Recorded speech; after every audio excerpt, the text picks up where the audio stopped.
I'm Rocky Lundy, Executive Director of the Mint Industry Research Council.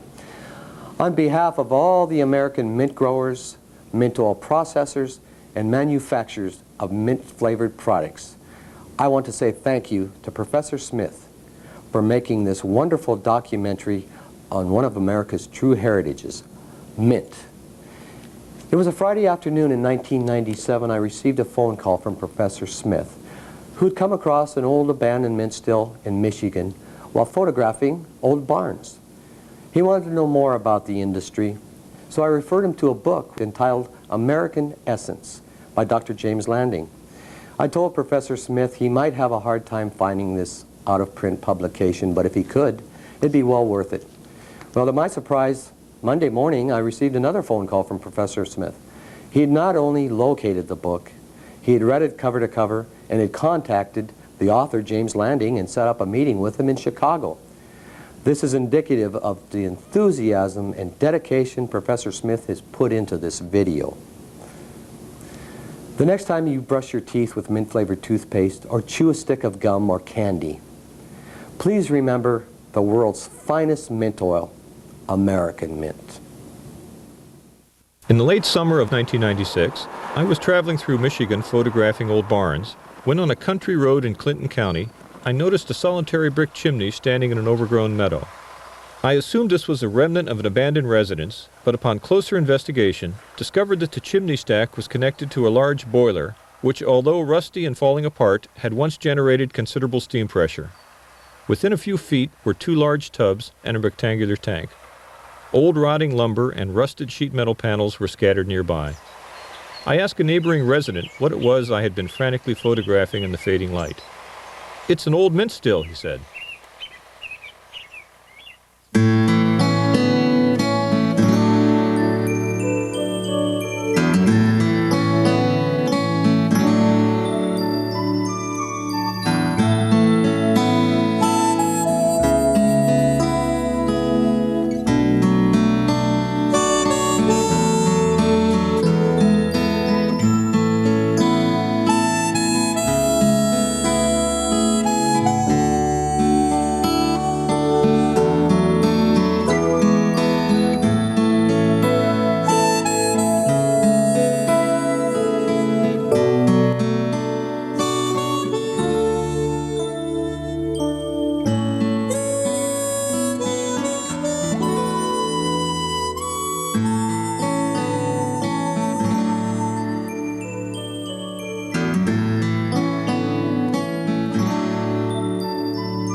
I can recall our first meeting very vividly. It was the summer of 1997, and the receptionist paged my phone, stating there was a Dr. Smith on the phone that wanted to talk about the history of mint stills and wanted to come talk to the Lehman Company. And I was busy that day, and unfortunately the president of the company wasn't here for me to pass the phone call on to, who's really our historian.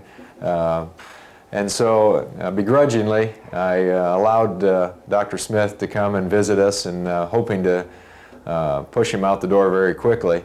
But fortunately for me, he did show up, and we had a delightful time, and quickly felt the enthusiasm and passion that Dr. Smith has for the history of mint, the mint industry, and the mint distills in particular. Probably one of the most graphic displays of his enthusiasm was that he was photographing some pictures that we had, historical pictures we had on our wall, and we couldn't get proper lighting, and so he set the pictures on the floor in our lobby where we had the best lighting, and was laying on his stomach taking photos of our photographs, and we're forever grateful for the work that he and his wife Donna have done for our industry. A few months after I'd come across the ruins of that mint still near St. John's, Michigan, I was in Austin, Texas, at a meeting of the Pioneer America Society. I approached Dr. Alan G. Noble, a professor of geography at the University of Akron. Dr. Noble is a widely published and highly respected authority on the North American settlement landscape, and he has a particular interest in barns and other agricultural buildings. and he is well known for encouraging other scholars. I asked Dr. Noble what he knew about mint barns. At that time, I did not know that they were called mint stills and not mint barns. In a recent interview, Dr. Noble and I recalled our earlier conversation. 2 years ago, I met you for the first time personally in Austin, Texas on a field tour, and at that time I'd stumbled across something in a field in Michigan, and I didn't know what it was. It had a boiler, and it had a chimney, and it had a couple tanks, and I came up to you out of the bus on a field tour just like this, and I said, Alan, have you ever heard of mint barns? Well, I said, no, I never have. I didn't know they existed either, although subsequently I have found a few references to them, and I know that you're working on them. I'm indebted to Dr. Noble for his encouragement. Soon after our initial conversation, I began to research mint stills. When we think of historical architecture, we often think of the expensive mansions or picturesque Victorian residences. Particularly since the mid-1960s, however, scholars have turned their attention to a less formal and less stylized type of building known as vernacular architecture. Residences, barns, windmills, silos, and tank houses fall into this category, as do mint stills. The key distinction between formal and vernacular architecture is who was involved in its planning and construction. I recently discussed vernacular architecture with Dr. Terry Jordan, a professor of geography at the University of Texas at Austin and a nationally known authority on log construction and on historic cemeteries. Don't let a professional have anything to do with it, and you've got vernacular architecture. Architecture without architects, or without professional architects. Well, you can look at the details and at the greater lines of structures like this, and sometimes, not always, but sometimes they'll have diagnostic potential. You can figure out who went where and what they brought with them. It's like reading a book. You have to learn a new alphabet, but once you learn how to read it, you can learn a lot from these old buildings. I'm delighted to see someone working on these structures because all of these structures need documentation before they disappear. And I think that's true with the mint stills, that they are more or less rapidly disappearing, and so we need documentation. And a building that disappears is like a page being torn out of a book. That's right. That's right. Often you can never retrieve that information.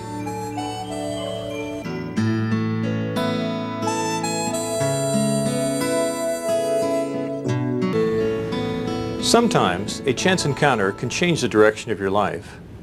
That's what happened when I came across that abandoned mint still in Michigan. Over the past 2 years, my wife Donna, an elementary school teacher, and I have crisscrossed the nation to learn about American mint and to search for mint stills. It has been a real adventure. Ephraim and I have learned that the mint industry touches everyone who brushes their teeth, chews gum, uses cough drops, or enjoys a piece of candy. Often the medicine we take has been made more palatable with mint flavoring. Please join us as we travel back over 2 centuries to learn where mint was first commercially cultivated in this country and about the pioneering contributions made by Hiram Hotchkiss of New York and A.M. Todd of Michigan. Join us as we learn about the different varieties of mint, how they are propagated by rootstock, and how these roots were once planted by hand. Join us as we trace the evolution of the harvesting and stilling process. Let us share with you how the American love affair with spearmint and peppermint flavored chewing gum, candy, and toothpaste provided a new market for mint farmers in the late 19th century. Let us introduce you to some families that have cultivated mint for generations. And worry with us a bit as we wonder whether this way of life is disappearing. In mint farming, as in American agriculture in general, people are asking whether it is possible for the small family farmer to survive. Come along with us as we tour a relocated mint still in Indiana and traipse through fields and woods in the Midwest and Pacific Northwest looking for the remnants of old mint stills. This is an important story. This is the story of American mint.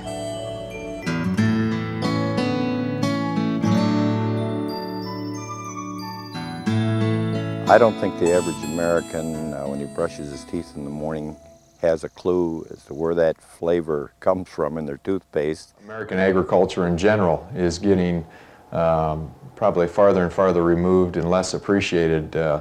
Less than 2% of our population today is agriculturally based. Most people don't realize what it is.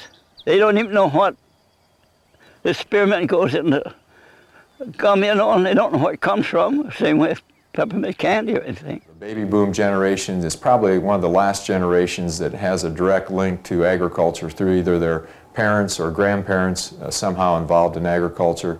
As the Generation X generation comes through, probably a majority of them wouldn't even know where their products come from other than the local supermarket. I don't think most Americans are aware how their lives are touched by any kind of agriculture. And I think even the mint, even maybe a little bit more so, because it's a processed crop.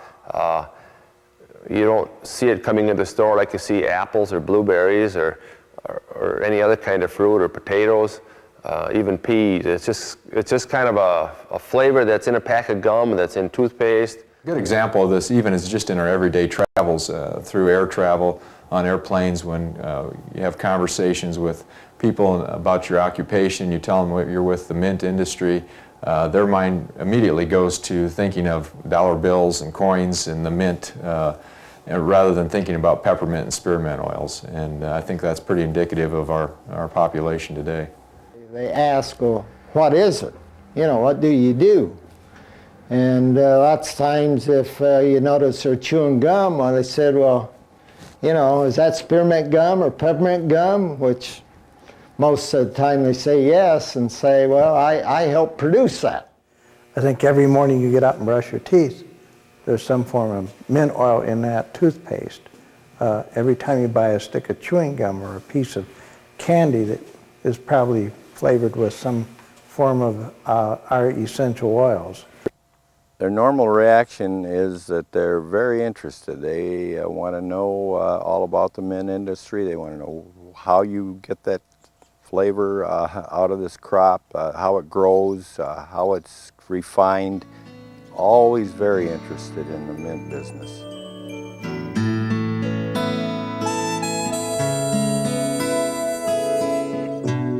Mint is harvested like hay.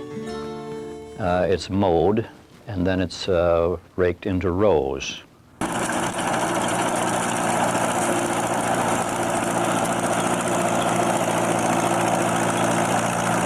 Don, what are you driving back there? It's a Massey Ferguson windrower that we use for cutting of the peppermint and spearmint, Ephraim. And how does it work? Well, basically what it does is it cuts in a swath of about 60 inches wide, and what it does is it cuts a path of mint, lays it down, and it prepares it for drying, and then we chop it. And then it is allowed to dry or cure there. And then it is picked up by mechanical means and transferred to field tanks, which today are mounted on the beds of trucks.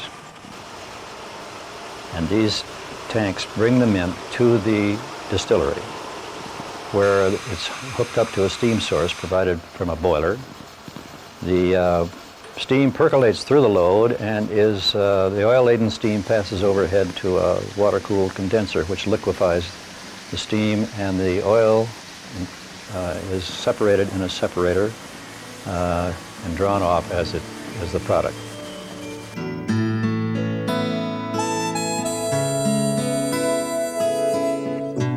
Most of the time that people, at least as I've talked with them, are really surprised when you tell them that the vast quantity of this oil, and we're talking about more than 90%, are used in two basic products.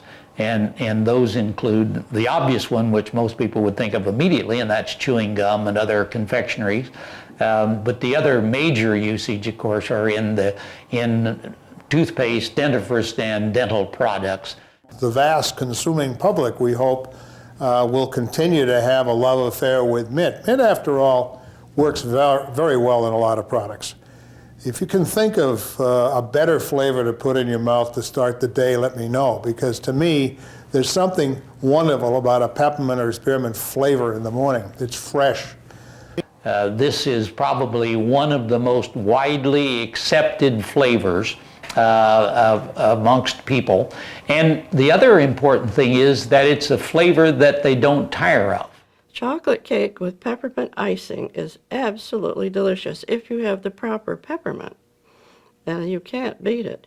Or in chocolate sauce for ice cream, a drop of peppermint oil. Mint has a connection to a health, to a digestive character.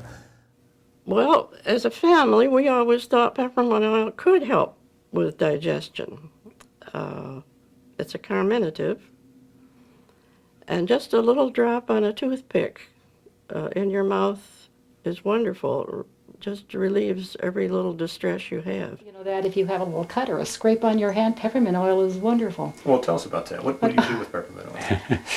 Other than just flavorings with candies and that type of thing, but I use it. If you have a scratch on your hand? Oh, definitely. The children, that's how our children were raised. So you didn't use a lot of Neosporin and that type of thing. We use. You never use a Band-Aid. You just go get a bottle of peppermint and dip the little Q-tip on it and put it on there, and it dries it up, and it's gone. It has menthol in it. A little. It stings a little. Yes. And you don't want to get it near your eyes.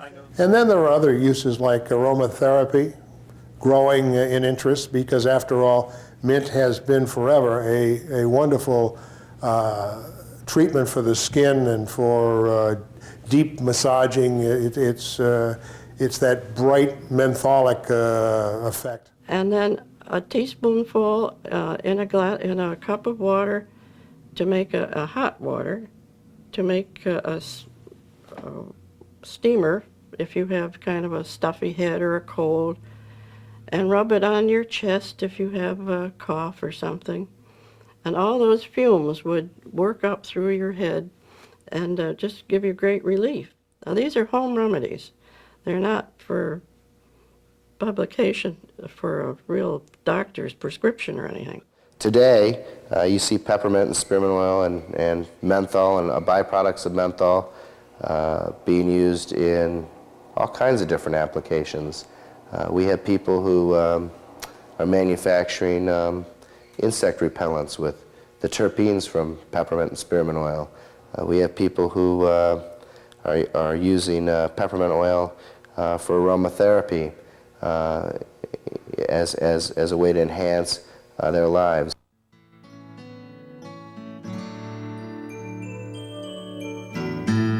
The mints as a group have long been cultivated by earliest man, presumably, as cultivation began because of their obvious pleasant essences and then for their medicinal values, and were brought to this country by the early settlers and primarily as medicinals. There were several varieties of wild mint, that were found in North America. But the kind we're talking about were probably imported as roots or rootstock or maybe seeds, although mints are very difficult to propagate by seeds. Brought in by early colonists, because those early colonists, brought in all types of seeds and rootstock and so forth. Neither peppermint nor spearmint, as we know them, are native plants. There were imports through the herb garden route. The colonists brought them over to western Massachusetts. They planted them. And the discovery of spearmint in botanical catalogs growing in the United States comes very early in the 1600s. So it probably didn't follow, it probably didn't take very long after the early colonists first came before these roots. Now, peppermint seems to have come a little later, and the great English taste for peppermint apparently hadn't developed quite as much yet. But shortly after it became popular in England for sauce and so forth, it was found in the United States. It was essential to the cuisine, to the well-being, and ultimately got out as a trading item. The oil was converted to a trading item that the peddlers took on their backpacks, and we still have evidence here in Michigan of English mint found in Indian graves. the bottles, and a good example of it being a trading item.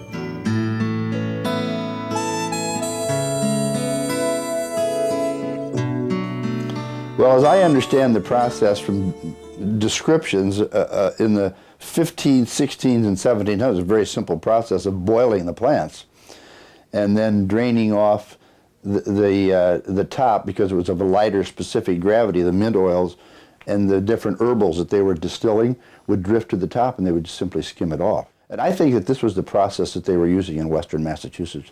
In Michigan and New York, about 1845 or 1846, they introduced the concept of steam distillation, large boilers generating steam, which made it possible for farmers to generate a lot more acreage of mint because it could be distilled much more quickly. Instead of boiling water, the steam distillation process was more effective and more efficient. As far as I know, the first commercial use or an attempt to market the oil as a product and to make a living out of, involving themselves in this enterprise took place in New England. The first documentary evidence from western Massachusetts. Then as the settlers moved west, they moved west. And so the mint industry is next found in New York. The first real large-scale commercial enterprise of peppermint and spearmint products began in the Finger Lakes region of New York. Yes, the Finger Lakes region was the center of the mint industry in this country. It all started in Phelps, New York, the birthplace of the peppermint industry, thanks to two brothers, H.G. Hotchkiss and L.B. Hotchkiss, Hiram Gilbert, Lyman Beecher. My great-grandfather, Hiram Gilbert Hotchkiss, founded the company in 1839. In addition to the Hotchkiss brothers, another company just south of Lyons, which is now called Alloway, was Hale and Partial, the Hale and Partial Company. This is Alfred Hale and Hendy Partial, later joined by brother DeWitt Partial. At the same time that H.G., we call him H.G., was my great-grandfather, was getting his business going here, there was also another outfit in Lyons by the name of Hale and Partial. They were located 2 miles south of Lyons. They started a little peppermint business too, and did try to compete, and did compete in some of the expositions in the world, and but they didn't continue. They just plain petered out. I couldn't tell you why, but they did. But interestingly enough, the Partial of that firm was married to a daughter of H.G. So it kind of is a pretty close connection, too. Hale and Partial from Alloway, south of Lyons, used mainly blue bottles, but it's very interesting. Probably for a point of difference, Hale and Partial went to a tall bottle. This was about 10.5 inches tall, about a half-inch taller than the Hotchkiss bottles. It's a very pretty sapphire blue large pour spout. The label shows several World's Fair medals that Hale and Partial won over the years. Another beautiful bottle that I found, and it's marked on the bottom, Hale and Partial, Lyons, New York, is a beautiful cobalt blue peppermint bottle. Note the beautiful large pour spout on this bottle. Very desirable, very sought after. Certainly adds to the value of the bottle. They had very high quality oil, like the Hotchkiss brothers, and won prize medals worldwide as well.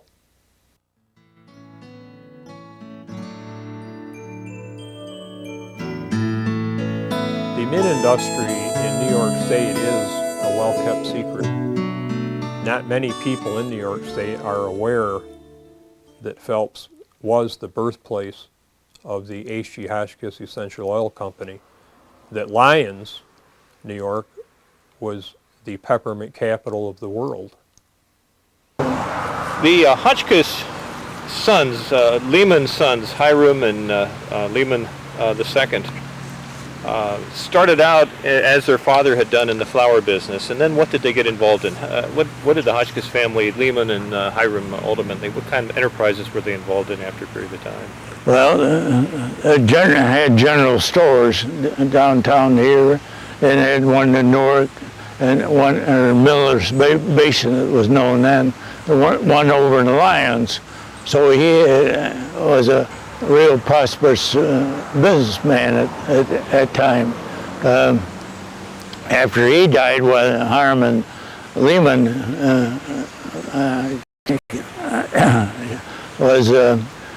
took over the business, they increased the businesses, and then in the late 1830s, they started buying peppermint. So people, farmers started growing peppermint and making the oil from the stills. The mint industry is well illustrated with the bottles on the mantle behind me.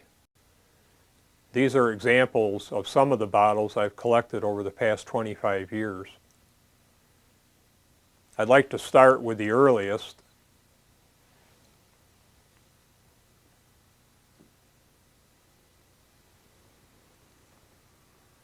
This is a one-of-a-kind olive amber bottle, iron pontil. This pontil mark dates it circa 1855. The label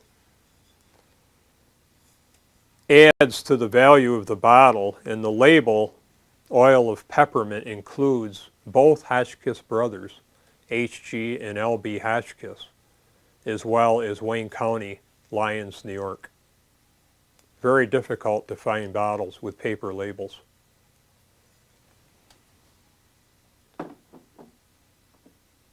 Another bottle found at a bottle show is an aqua peppermint bottle. Again, iron pontil. This was a one-of-a-kind bottle. Same label. Both of these bottles have the label. It's a facsimile of the award won at the 1851 World's Fair in London by the Hotchkiss brothers. And again, both brothers' initials are on this label, L.B. Hotchkiss and H.G. Hotchkiss. This particular bottle is Ontario County, Phelps, New York, the birthplace, the H.G. Hotchkiss Essential Oil Company. They worked together, earning prize medals, world recognition, starting the peppermint industry in this country.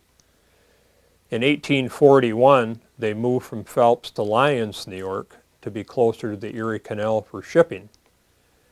In 1855, we're not really sure why the brothers split. And L.B. Hotchkiss, Lehman Beecher, moved back to Phelps, formed his own company, the L.B. Hotchkiss Essential Oil Company, and actually competed against his brother, H.G., or Hiram Gilbert Hotchkiss.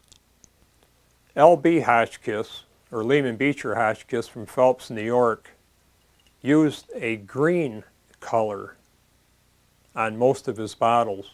This is the only color I have ever seen representing L.B. Hotchkiss, Phelps, New York.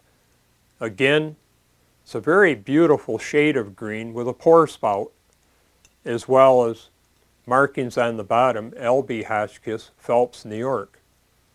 Recently, I obtained this beautiful sea green L.B. Hotchkiss, Phelps, New York bottle from London, England. Hotchkiss sold peppermint worldwide. Lehman Hotchkiss was in the mint business from 1855 to his death in 1884. Very successful business. He was known worldwide, like his brother H.G., gained world recognition for best oil, purest oil. With his death, his company ended. H.G.'s company continued through 4 generations of family. A variety of mint bottles were used by the H.G. Hotchkiss Essential Oil Company over the years. The oldest bottle I have is this clear bottle. It's an iron pontil very delicate glass, just like crystal. It dates circa 1845 to 1850. This would have had a full label. This bottle came from the Hotchkiss building in Lyons, New York. Other bottles include an array of color from amber to cobalt blue to sapphire blue, peacock blue, and variants of all those. The variants are very desirable to collect.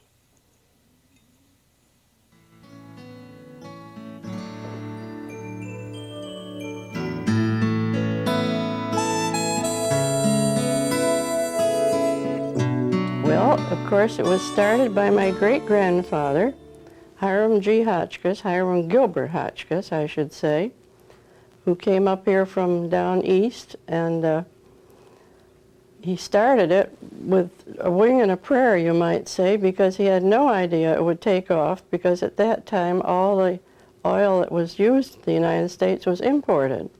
Well, Hotchkiss was one of the early pioneers in really large-scale peppermint and spearmint cultivation, because it was during his days that great efforts were made to begin, standards in the product. He was about age 12 and took a full-time position in this family store, which was run between two families, including his family. And he started as a clerk. As he got older, people began bringing in mint oils and exchanging that for various products. Well, they had their store in Phelps, and also I think in Lyons, but it was mostly in Phelps. They took in peppermint and trade for sugar and coffee and tea and all that, calico. And they finally had something like 1,200 pounds on hand, and they had to convert it into funds. They needed the money. And that's when he began to make efforts to market these mint oils. He brought it over and put it on the canal boat, the Erie Canal boat, and sent it down to New York. But nobody would look at it, never heard of such a thing. So he had to take it all the way back to Phelps. And he decided it was still worthwhile. He was going to make this his life's work. And so he really gave up the store in Miller's Basin. And in the meantime, he had explored around Lyons, New York, and discovered that the land around here was excellent for growing peppermint. Then, in the meantime, speared around and found that he better bottle the oil in order to make it saleable. So he did just that, and he went down to the local glass works in Clyde, New York. And they were used for ink at those times. That's the only thing that was in the bottles in those days. And he bottled them, packed them, and put them on the Erie Canal and sent them back to New York. And then he sent them off to the free trading port of Hamburg, Germany. And there they were tested, the oil was tested and put up against the European oils, and it was discovered it was even better than the European oils, and that was when the business began to take off. My understanding of his mechanism was that he would contract, and he sent many salesmen out. I don't know if they were called salesmen in those days, to try to get farmers to contract acreage and ship him the hay. Then he would distill it then in his big distillery works and sell the oil. And he had a number of representatives, and at one point in time he was actually trying to corner the market, and he sent salesmen out with great urgency to get those contracts signed so that he could distill their mint oil. And of course, through that process, the mint industry in New York considerably expanded. But Hotchkiss was one of the first American mint growers that actually won prizes for his mint oils, and therefore quality mint oil became a byword in the industry. It's really quite interesting. He designed a brown wrapper, and it's all sealed with sealing wax, red sealing wax, to keep everything clean. And here's the white wrapper. Doesn't want to come, does it? you can see why it'd be pretty hard to adulterate and then put something back together. I guess I've got to break it. I think I will be forgiven, since it's mine, huh? There. Here's the bottle with the label and the top label. And it says H.G. Hotchkiss across the top. Replicas of awards. All these are awards. During his days, because of his experience in marketing local mint oils, he began the real American search for high-quality peppermint oils and became known as the Peppermint King of the United States. Mm-hmm. Yes, you can still buy Hotchkiss oil today. And I get calls very often, and I refer them all to the firm of Lehman Company, to whom the business was sold in 1982. The H.G. Hotchkiss Essential Oil Company, founded in 1839, was sold to a company in Bremen, Indiana, the William Lehman Company. This is one of William Lehman's tins, and it's very interesting. Hotchkiss customers worldwide are so loyal to the Hotchkiss Company that the William Lehman Company still produces Hotchkiss oil.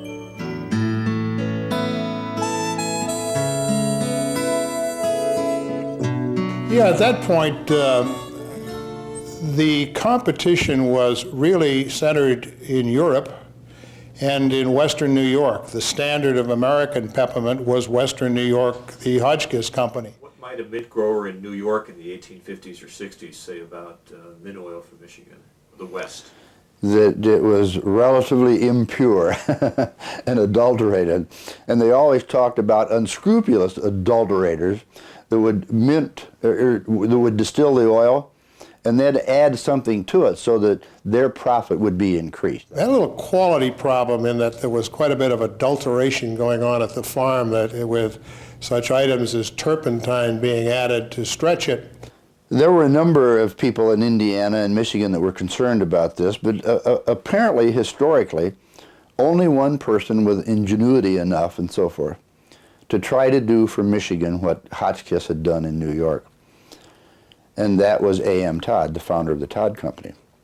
My grandfather died in 1932, so I would have been 14 years old at that time. I have a fond recollection of him, but not an extensive one. Well, A.M. Todd came from a large family and was born and raised in St. Joseph County, Michigan, where mint had already been introduced and by people associated or related in some way or another with the industry in New York. Well, I understand he was the 11th child of 11 children in the family and pretty much had to scrounge for himself. But he had a very curious mind. He'd had an education, I think, in chemistry. He had some college background. I think he went to Northwestern and was very much interested in chemistry. And health reasons to send him off on a walking trip to Europe, where he managed to pick up some mint varieties that weren't known in these parts, and brought him back, got him started in his family farm, and then ultimately expanded to become a dealer of some size. Todd's primary interest was in mint production, and he basically then repeated that same process in Michigan that Hotchkiss had gone through in New York. And he won a number of prizes. And he also had salesmen going around Michigan trying to contract. And I think that's probably why the operation at Mentha was so huge. Because many local farmers in that time period were not building distilleries. They were just growing mint. And they would then harvest it and ship it. If I recall correctly, Mentha was not the only distillery they owned. There were several others. When A.M. Todd came to the mint industry, Michigan oils had a bad reputation, and his emphasis on quality made Michigan the center of the mint industry. It took a while, but we still claim 1869 as our start. Okay, Okay, we're in the Todd Room, or the Todd Gallery, of our history exhibit here at the Kalamazoo Valley Museum. And this exhibit is a recreation, or at least it's modeled on the offices of the Todd block, the Todd Company's offices, which were located almost just across the street from where we stand right now. The photograph that we're looking at is actually a mural. It's based on Todd's offices. You are looking into the office suite at the A.M. Todd Company, which was located on Rose and Kalamazoo streets here in Kalamazoo from the 1890s on through the 1920s. Todd was called the Mint King. So he was a very successful 19th century entrepreneur, like a Carnegie or a Rockefeller on a smaller scale.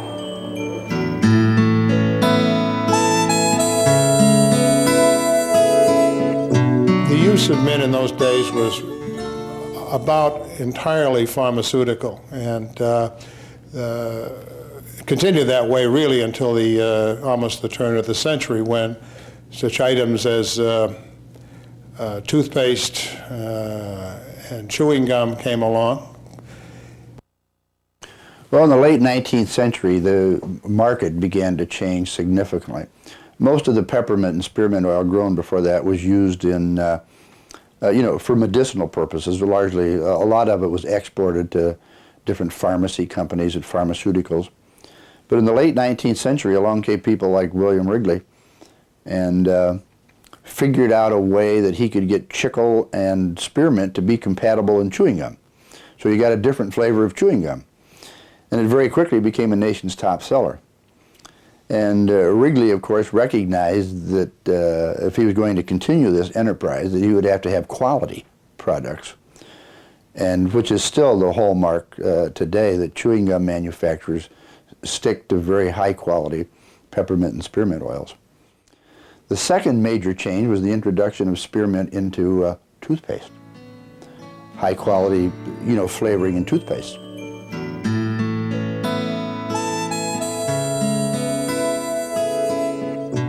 Chewing gum is very popular in America, especially. I personally like to chew gum for a couple of reasons. One of them is I've got a very nervous personality, and gum works for me if I just keep chomping away. I do like the flavor of it. The introduction of spearmint and peppermint flavoring into chewing gum in the late 19th century provided a new and important market for mint oil. For over 2,000 years, people have enjoyed chewing on various gum-like substances. The ancient Greeks, to sweeten their breath and help clean their teeth, chewed on flavored masticate, obtained from the mastic tree. The native inhabitants of the Americas, long before Columbus arrived, chewed spruce gum, made from a resin that formed on spruce trees when the bark was cut. The American colonists in North America also chewed this spruce gum, which, in the early 1800s, became the first chewing gum sold commercially in the United States. By the mid-1800s, a chewing gum made out of sweetened paraffin wax became popular. Shortly afterwards, chicle began to be used as the base for chewing gum. Chicle had been chewed by the ancient Mayas and was a milky substance that came from the sapodilla tree of Central America. Chicle was first used for chewing gum in the United States in the 1860s. In New York City, Thomas Adams had imported chicle from Mexico and was attempting to combine it with rubber to create a cheaper substitute for carriage tires. Adams and his sons had chewed on the chicle while working on this project. When it proved unsuccessful, Adams began marketing his remaining stock of chicle as penny chewing gum. Adams sold his new gum under the New York chewing gum brand. Although the label indicated it was good for snapping and stretching, his first chicle-based gum was not flavored. His first flavored gum was blackjack. His efforts were successful, in part because chicle reportedly held flavors longer than paraffin or spruce gum, and also provided a smoother chew. Others began marketing chicle gum. In 1880, William J. White added corn syrup and peppermint to chicle and sold it under the Yucatan brand. During that same decade, Dr. Edward F. Beeman added powder of pepsin to chicle and promoted his gum as good for digestion. In 1899, the leading gum manufacturers of that day, including Adams, White, and Beeman, became the American Chicle Company. Chiclets, a candy-coated gum, was introduced in the early 1900s. Chiclets became part of the American chicle family in 1914. Dentine, invented by Franklin V. Canning, and a contraction of the words dental and hygiene, became part of American chicle in 1916.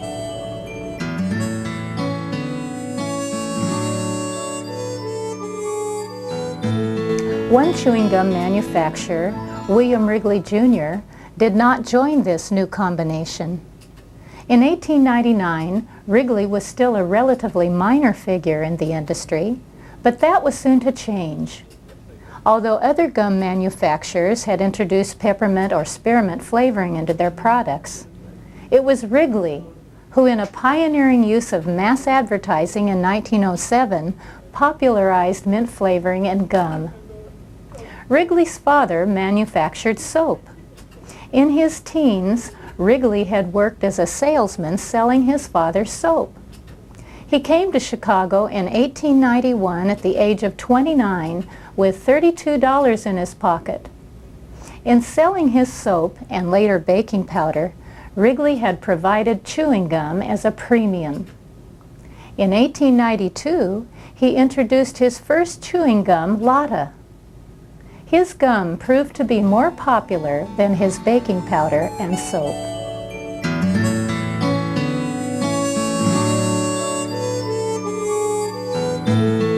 Wrigley introduced various flavors, one being juicy fruit in 1893. In 1904, Wrigley, a pioneer in mass advertising, spent $135,000 to promote this flavor. His advertisements advised people, "Don't chew the rag, chew Wrigley's juicy fruit." By 1906, the sales of juicy fruit gum had almost doubled. The following year, 1907, Wrigley launched an even more expensive advertising campaign to promote his spearmint gum. It worked. Sales of Wrigley's spearmint increased from $170,000 in 1907 to $1,345,000 in 1908. Some 6 years later, in 1914, Wrigley introduced double mint, flavored with peppermint. By that time, Wrigley became the leading manufacturer of chewing gum in the United States.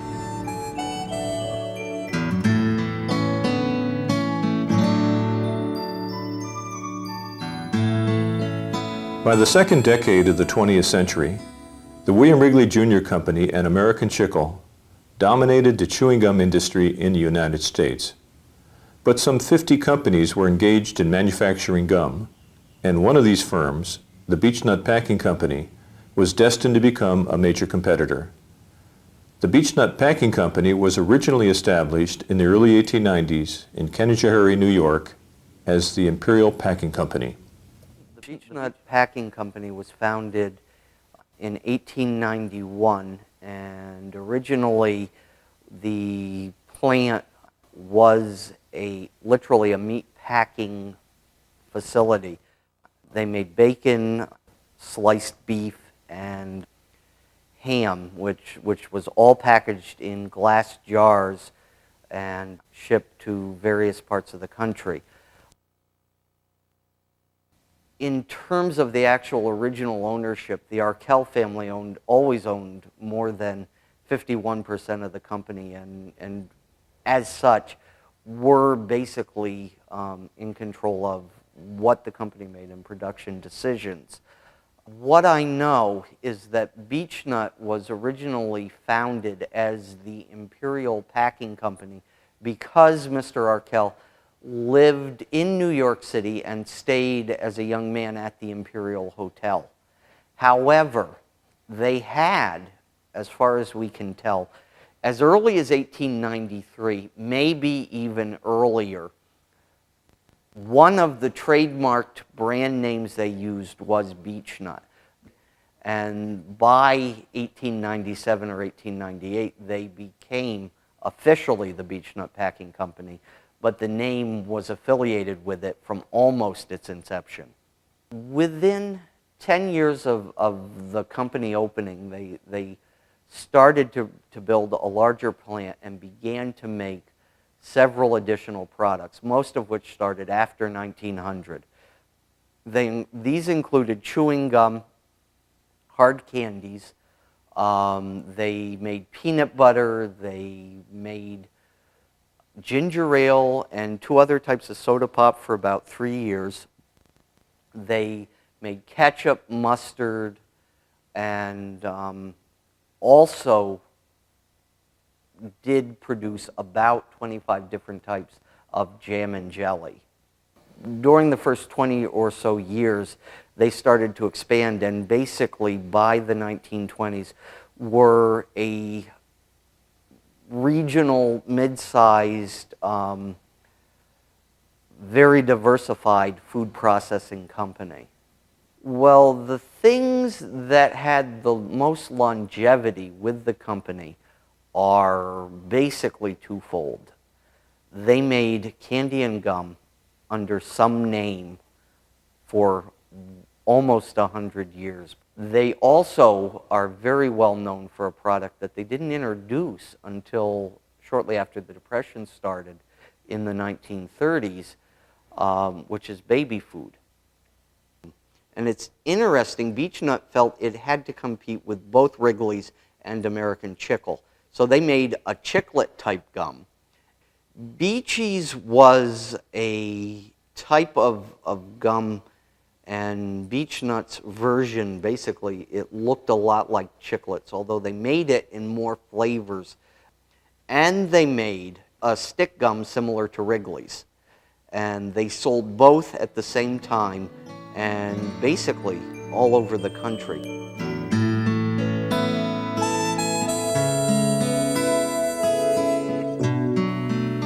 Prior to the First World War, Americans had chewed some 39 sticks of gum annually. Within a decade, Americans were chewing 100 sticks each year. And it just wasn't Americans who were chewing gum. There was a growing market abroad for gum. When American troops crossed the Atlantic to fight in World War I, they took with them their taste for American chewing gum, candy, and toothpaste. Often such products were included in their military kits. Inadvertently then, American soldiers in World War I and World War II helped to create a demand abroad for American chewing gum, candy, and toothpaste, and many of these items were flavored with peppermint or spearmint oils. Beech-Nut received a rather large K-ration contract and also a dehydration contract from the United States government. And basically what Beech-Nut did in terms of making K-ration here in Canajoharie was to take the various parts of the K-ration, put it together. It was manufactured all over the country. They assembled it here and added one final thing, which I think is really important to notice. They would add a packet to each K-ration of Beech-Nut chewing gum. And from here, they were literally shipped to New Jersey and overseas. We made a large percentage of the European theater K-ration. The West Coast ones were made by Wrigley's and for the Pacific Theater. It's important in a sense because then the soldiers who would get this chewing gum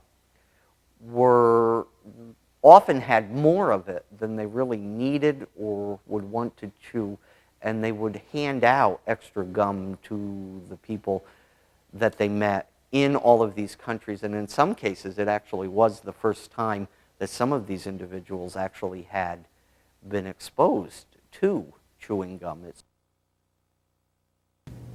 The consumption of chewing gum has sort of followed wherever the GIs went after World War I and World War II, and it still is pretty much our market. We look to export approximately 50% of what gets produced in the United States. So the mint industry is the supplier to the world.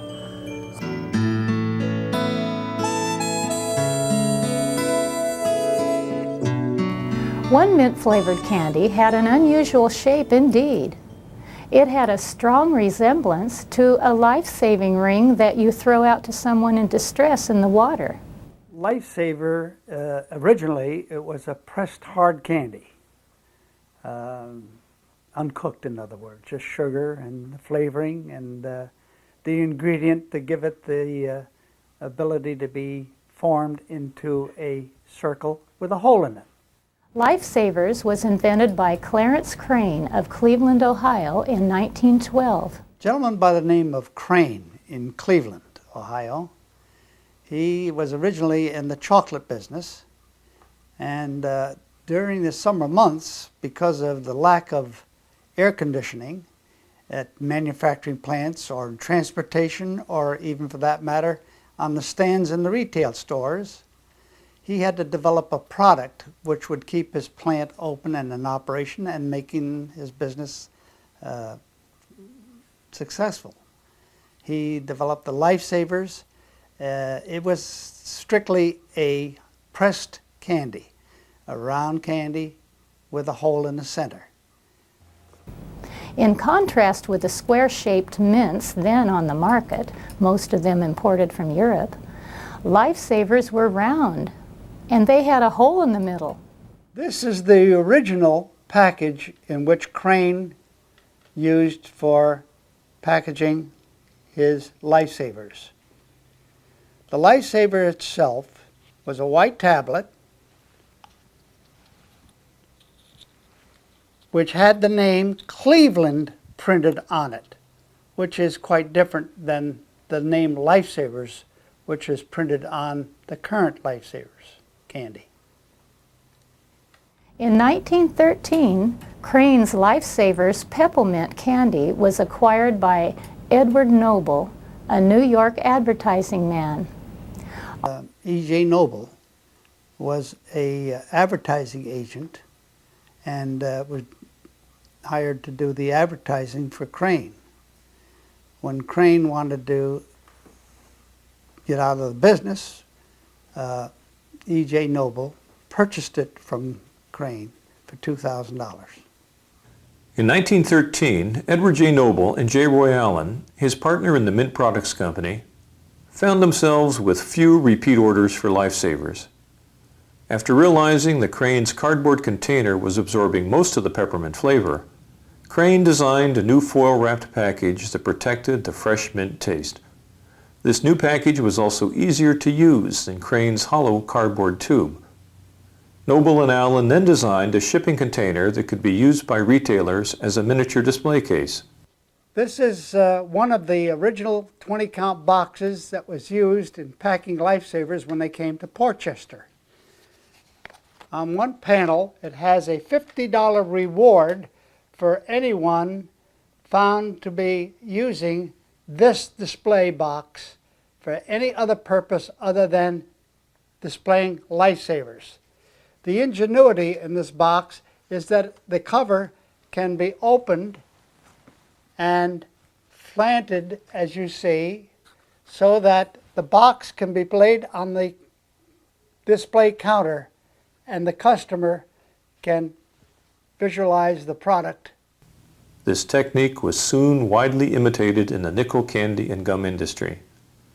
Thanks to these innovations and a young but aggressive sales force, the Mint Products Company sold over 22 million rolls of Lifesavers in 1916. Although sugar restrictions during the First World War limited production and Noble himself went into the Army, Lifesavers was well established by 1919. Noble could see the future of that product. He made the business grow, developed the sales force, and because of his advertising experience, he was able to do some excellent advertising work, which I think was one of the reasons why Lifesavers was able to grow so rapidly.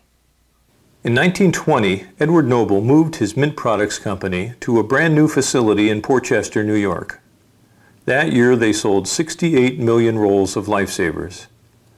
By 1925, the company, now operating under the name of Lifesavers Incorporated, had annual sales of 170 million rolls of candy.